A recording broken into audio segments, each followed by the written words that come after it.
27,500 মেয়ে সহ লোকটির সাথে দেখা করি। ওনাকেই তারা বলে আপ্পা। তার আসল নাম কেপি রামস্বামী, কোয়েম্বাটুর কেপিআর মিলসের মালিক, পেশায় একজন টেক্সটাইল ব্যারক, পছন্দ অনুযায়ী একজন বাবার চেহারা। যখন কর্পোরেট কর্মচারী ধরে রাখা, খরচ কাটা ইত্যাদি কাজে ব্যস্ত, তখন এই মানুষটি জীবন রূপান্তর করতে ব্যস্ত। কেমন? মিল শ্রমিকদের গ্র্যাজুয়েট বানিয়ে শিক্ষাকে উন্নত জীবনের পথপ্রদর্শক। এটা সব একটি সহজ অনুরোধ দিয়ে শুরু হয়েছিল।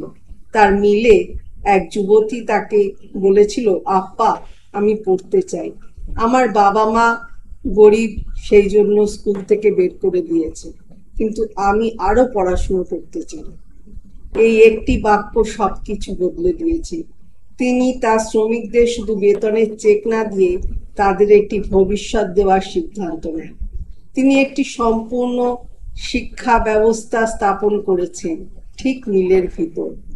8 ঘন্টা শিফটের পর 4 ঘন্টা ক্লাস, ক্লাসরুম, শিক্ষক, একজন অধ্যক্ষ, এমনকি একটি ইয়াগো কোর্স, সব সম্পূর্ণ তহবিল, কোনো স্ট্রিং সংযুক্ত নেই। এবং ফলাফল, 24,536 জন মহিলা তাদের 10ম, 12তম ইউজি এবং পিজি ডিগ্রি অর্জন করেছে।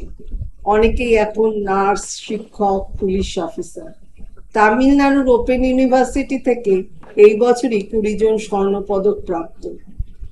এখন আপনি আশা করতে পারেন যে একজন ব্যবসায়ী মানসিক চাপ নিয়ে চিন্তিত হবেন। এই মহিলাগুলো চলে গেলে কি হবে? কর্মক্ষেত্রে স্থায়িত্ব সম্পর্কে কি? কেপি রামস্বামী কি বলেন? আমি তাদের কোলের মধ্যে রাখতে চাই না, তাদের ভবিষ্যৎ নষ্ট করতে চাই না। তারা এখানে দারিদ্র্যের কারণে এসেছিল, পছন্দের কারণে না। আমার কাজ তাদের ভবিষ্যৎ দেওয়া, বাঁচানো। এবং সে ঠিক এটাই করে। তারা চলে যায়, তারা ক্যারিয়ার গড়ে তোলে, এবং তারপর তারা তাদের গ্রাম থেকে আরো মেয়ে পাঠায় মিলে। সাইকেল চলছেই। এটা শুধু একটি সিএসআর উদ্যোগ নয়, এটা মানব সম্পদ উন্নয়ন তার প্রকৃত অর্থে। সাম্প্রতিক সমাবর্তনে 350 জন নারী তাদের ডিগ্রি অর্জন করেন এবং কেপি রামস্বামী একটি অস্বাভাবিক অনুরোধ করেছেন। আপনি বা আপনারা বন্ধুরা যদি তাদের ভাড়া করতে পারেন, তাতে অন্য মেয়েদের আরো পড়াশুনো করার আশা যোগাবে। ভেবে দেখুন, বহু কোটি সাম্রাজ্য চালাচ্ছে এমন একজন মানুষ ব্যবসার জন্য জিজ্ঞাসা করছে না, সে চাকরি চাচ্ছে তার কর্মীদের জন্য। আমরা কতবার এটা দেখি। এই গল্পটি শুধু কেপিআর মিলস সম্পর্কে নয়, এটা নেতৃত্বের একটি শিক্ষা, কর্পোরেট নীতিতে, জাতি সংগঠন।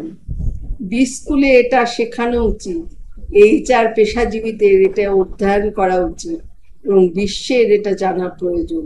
ছড়িয়ে পড়ার মতো একটি গল্প। ভালো থাকবে।